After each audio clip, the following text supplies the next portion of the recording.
All right, everybody. You know what the title of this is, and this is the third, the third stream I'm doing for today. So there's a lot of streaming. Third stream for today, and it's called Man of Steel. Some of the violence you missed in Man of Steel. But before I do that, I just wanted to cover because I read up a little bit more on the stuff that was going on. I wanted to cover what the certificate of authenticity was. I didn't really pay attention, and it basically it kind of blew right by me. So there you go. That's good enough. So if you look here, you will see that Freddie, he's holding a certificate of authenticity, and then there's this bullet right here. You see, it's crumpled bullet right there. I can't make out the wording and everything, but what I noticed is that when I read the background to it from several websites, this bag that Billy's carrying actually was holding that, and it's actually Billy who is showing Freddie this, and Freddie's holding this up. I was like, seriously, really, dude? And from what I heard, Freddie's the guy that's the fan of the DC characters, Superman and Batman and so on. This is Freddie's part of Freddie's room, and Freddie has all these things. And I've learned that Freddie actually is introducing Billy to these superheroes. So Freddie's kind of like the mentor to Billy in terms of that. So that's really cool. And Freddie, of course, as you know, as you can see here, Freddie has a crutch. So, Freddie isn't 100%. So, that's really cool. I just wanted to point that out. That was a piece of information I did not know. And I found out from the media sources out there. Cool. So we already talked about the World Engineer and Superman being back. The Daily Planet covered that. So this stuff here, all this stuff, the comic books and so on, they're all Freddy stuff. All right.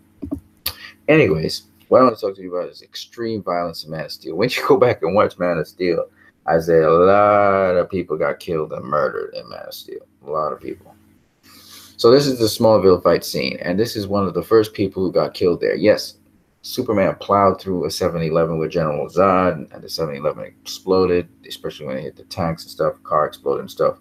But even then, when I slowed it down, he still didn't see anybody die. There was nobody necessarily that died there. And remember, Lois Lane had interviewed a guy who was at the 7-Eleven, and he was telling her where Pete Ross was. Okay. But anyway, this definitely is a death here. And an extremely violent death. Okay. So here we go. So when you look at this scene, this is the scene where Namek, which is the big, powerful Kryptonian that faces Superman with Faora after General Zod is taken away.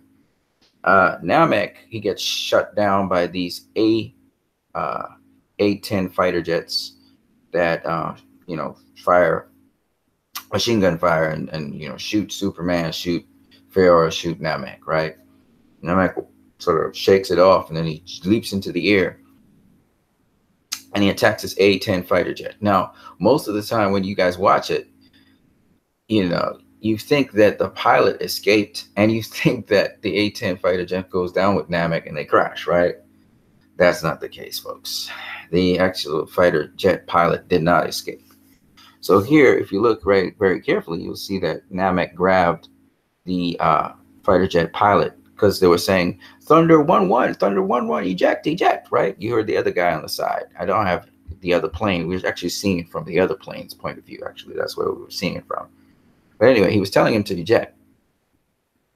But the fighter pilot could not eject because Namek had already destroyed, kind of damaged the frame, so he couldn't just kick out of the airplane. It slammed into it, smashed something, and then he grabbed the fighter pilot, as you can see here, by his helmet. That's the pilot's helmet. And he pulls the helmet towards himself, as you can see right here. Pulls him in some more right here.